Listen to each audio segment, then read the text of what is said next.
अस्सलाम वालेकुम। इन्वर्टर्स में जो कोड आते हैं या जो ये वार्निंग के कोड आते हैं, इनका क्या मकसद होता है और इन्हें कैसे हल कर सकते हैं? अक्सर एक नॉर्मल कोड्स होते हैं जिनकी वजह से लोग अक्सर परेशान हो जाते हैं। लोगों को पता नहीं होता बेसिकली कि बैटरी क्या ये कोड है, ये किस वजह से वार्निंग दे रहा है। तो ये कुछ कोड हैं जो नॉर्मल इन्वर्टर्स वगैरह पे आ जाते हैं और इन्हें रीसेट करके आप खुद भी क्लियर कर सकते हैं। आपको टेक्नीशियन को फ़ोन करने की या उसे बुलाने की ज़रूरत नहीं होती।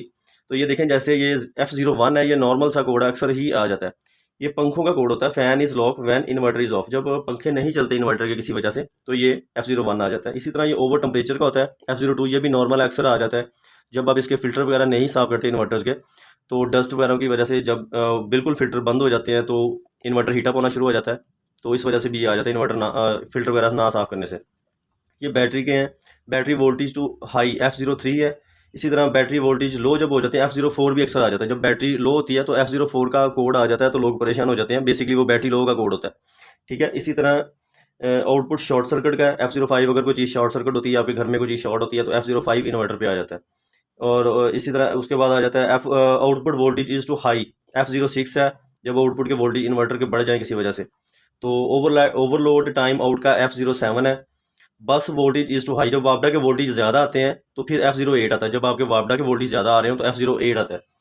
इसी तरह बस सॉफ्ट स्टार्टर फेल, ये वैसे कोड आ जाए तो ये इन्वर्टर का इंटरनल फॉल्ट होता है, ये इन्वर्टर उतारना ही पड़ता है। पीवी ओवर करंट F010 भी आ जाता है अक्सर। ओवर करंट का F51 है। ये रीसेट करने से ठीक हो जाते हैं।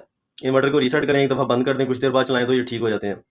और इसी तरह ये bus voltage is to low, जब वापडा के वोल्टेज बहुत कम हो जाए, पीछे से वापडा के वोल्टेज कम आ रहे हैं, तो F52 आता है। ठीक है। इन्वर्टर सॉफ्ट स्टार्टर फेल, ये भी अक्सर आ जाए तो ये इन्वर्टर उतारना ही पड़ता है आपका। Over DC voltage in AC outputs, ये F55 है। ओवर सेंसर फेल्ड, ये वैसे 3-4 कोड है, अगर ये आ जाए तो फिर इन्वर्टर का ही फॉल्ट होता है, इन्वर्टर को उतारना पड़ता है। लेकिन ये आपको इनका थोड़ा सा आइडिया होना चाहिए कि ये कोड अगर आ रहे हो तो ये फॉल्ट हो सकते हैं। ठीक है। इसको आप सेव कर लेंगे तो आपको ये चीज़ें याद रहेंगी, आपको कोई टेंशन नहीं होगी। इसी तरह ये कुछ वार्निंग के कोड होते हैं। अगर कोई इन्वर्टर वार्निंग दे रहा है तो उसका क्या मकसद होता है? जैसे फ़ैन, ये आपको पहले भी बताया F01, वो F01 था। ये अगर 01 आ रहा है साथ, ये वार्निंग बनी हुई है, तो आपका ये पंखों का ही है। ठीक है। Fan is lock when inverter is on. Inverter on है लेकिन उसके पंखे नहीं चल रहे, तो ये वार्निंग दे रहा है कि आपके पंखे बंद हैं। ये ओवर टेम्परेचर का, ये भी वार्निंग आपको पहले बताया कि उधर फॉल्ट कोड में भी आ रहा था 02 का। Battery is over charge, battery जब ओवर चार्ज करता है इन्वर्टर तो ये इसकी वजह से 03 आता है। बैटरी लो होती है तो 04 आता है, साथ ये वार्निंग का इंडिकेटर होता है। ये वार्निंग्स हैं जो अक्सर इन्वर्टर देना शुरू कर देते हैं। ओवरलोड पे जब आप लोड ज़्यादा डालते हैं तो ये देखें, ये साइन भी नीचे बना होता है। 100% से ऊपर जब लोड डालते हैं आप, 75 से ऊपर या 90 के पास जाता है, तो ये वार्निंग देना शुरू कर देता है F07 की। जब 07 का कोड आए, इसका मतलब आपने लोड ज़्यादा डाला है इन्वर्टर पे, तो इसे रीसेट करते हैं तो ये ठीक हो जाएगा। एनर्जी, पीवी की एनर्जी बहुत कम आ रही हो, PV energy is to low, जब पीवी का वोल्टेज बहुत कम हो तो ये अक्सर वार्निंग आती है 15 नंबर की। जब आपका सोलर्स के वोल्टेज बहुत कम आ रहे हो तो ये 15 नंबर का फॉल्ट आ जाता है वार्निंग के साथ, 15 लिखा आता है साथ। इसी तरह ये हाई एसी इनपुट वोल्टेज है, उसका 16 नंबर है। कम्युनिकेशन फेलियर है, ये 32 नंबर है। बैटरी इक्वलाइजेशन का आता है EQ।